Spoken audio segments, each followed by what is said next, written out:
it. You can't come along to me and say, you're responsible for this, but you can't move it and you can't influence it. You cannot have responsibility of something you do not have authority for. The captain of a ship, the reason he's responsible for the ship and he has to go down with the ship is because he has authority on the ship. Everything that happens on the ship is because of him.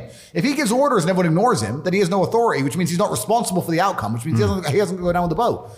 So trying to de-link responsibility and authority is ridiculous. If I am responsible for a woman's safety, that I must have authority to make decisions regarding her safety because I'm responsible for it. I think the issue comes when you relate it to a car and it's like, that's an object. And then they see the woman being an object. But what else can I relate it to? Yeah, no, that's fair enough. But I think that's where they're getting the whole like, oh, I own that person and it's a sovereign individual. Yeah, but it's her choice to listen, isn't it? That authority is given. So it's a given. The slave mind has a mental breakdown because of the analogy I use, but they completely missed the point. But yeah, the authority is given. If she were to sit and say to me, I don't want to listen to you, you have no authority over me, I'd say that's fine. Then I have no responsibility for your safety. Enjoy your nice long walk in the middle of the night.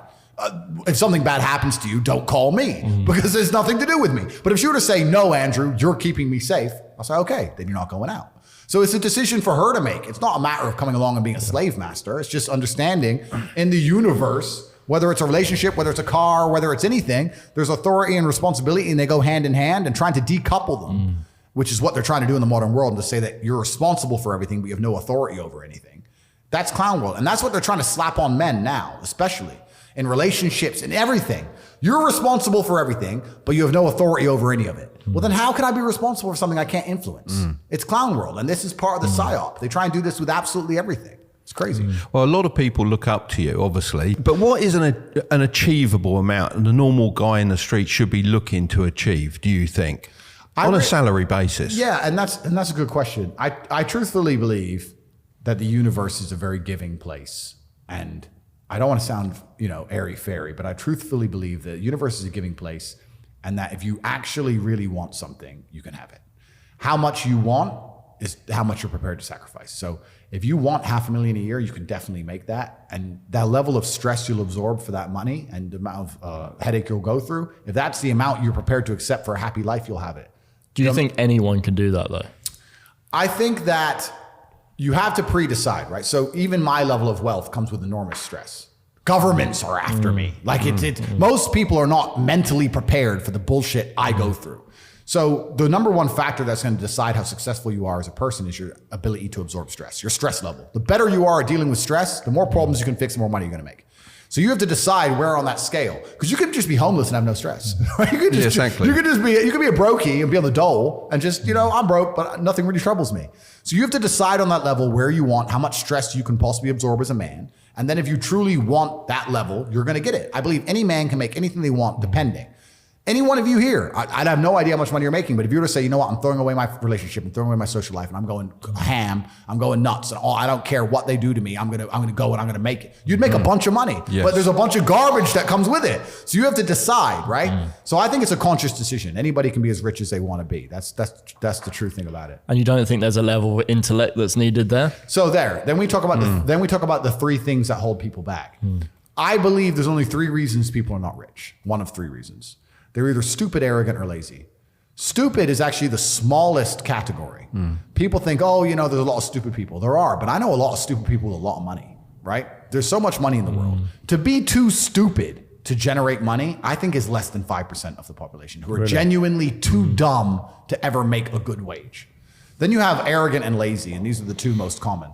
Lazy because people just, but I need time to myself. But it's the evening. Or, it's hyper competitive. There are people who do not need times to themselves. There's an Indian in Islam, or there's a guy in Islamabad who'll do your job online for $3 an hour and he doesn't sleep. You're gonna lose, right? So if you're gonna be lazy in any regard, you have to understand there are people like me who are billionaires who work 18 hours a day. When I finish this, I get into my car and I open my laptop and I work on my way to my next appointment. And then I'm gonna work all night until the day I go. When I go to sleep, I close my laptop and I'm asleep a minute later. I work, that's all I do. So when you're on your yacht, do you class that as work? Because I think a lot of people think work has to be in an office, sitting down on a computer. Well, for me it is, because we have a film crew and we're filming and it's all being documented, and I'm doing my normal job at the same time. And then this is work as well. Absolutely. So this is just my job. So lazy is a big problem because people go, but I just want to relax. If you just want to relax, that's fine. But you're competing against people who just don't want to relax, and you're going to lose. And the last, and I'd say that's around A lot of people have that element to them. A lot of people are lazy. That's about 50% of people. But the main reason people are not rich is because they are arrogant. 50% of people are brutally arrogant. And I'll give you an example. I have a school where I teach people how to make money online. It's called The Real World. It was called Hustlers University. It's now called The Real World. TheRealWorld.ai. You can see it at CobraTake.com. I sit here as a billionaire and I sit and say, I will teach you how to make money online. Anybody, 18 modern wealth creation methods. It's $49 a month and I will teach you. And people will sit there in their brutal arrogance and as a brokey with no money and go, yeah, but can he really teach me? I have everything you've ever fucking dreamed of. And I have all the money. You have nothing. And you're so arrogant that you believe you know more than me or that you can do it without me or that I don't know how to teach you. The arrogance of people is truly mind-bending. If you know so much, why are you broke? You obviously don't know. If I wanted to learn how to box, I wouldn't walk into a boxing gym, find a guy who can box and go, yeah, you know, not bad, but can he really punch? Like, this is how people think when it comes to money. You guys are all successful enough. You can sit there and say, look, I do X, Y, Z. I have X, Y, Z. You don't have it. So do you want to learn how to play piano from the piano teacher, or do you want to sit there as an arrogant brokey? Most people are brutally arrogant, and you can sit there and you can try and help them, and they're just so arrogant. They think, oh, I can do it myself, or I'll work it out myself. I don't need help. And it's arrogance, and it keeps them at the bottom.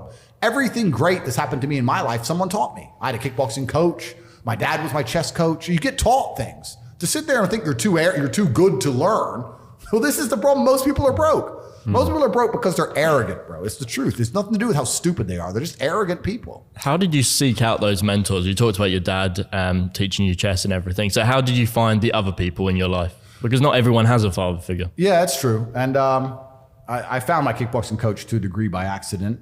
But I've always been a person who's been looking for absolute competence in the people around me. It's just mind-bending to me that people are walking through this world without understanding a very simple life hack. If I wake up and I want to learn how to bake cupcakes, my instant reaction is, who can bake cupcakes? Let me go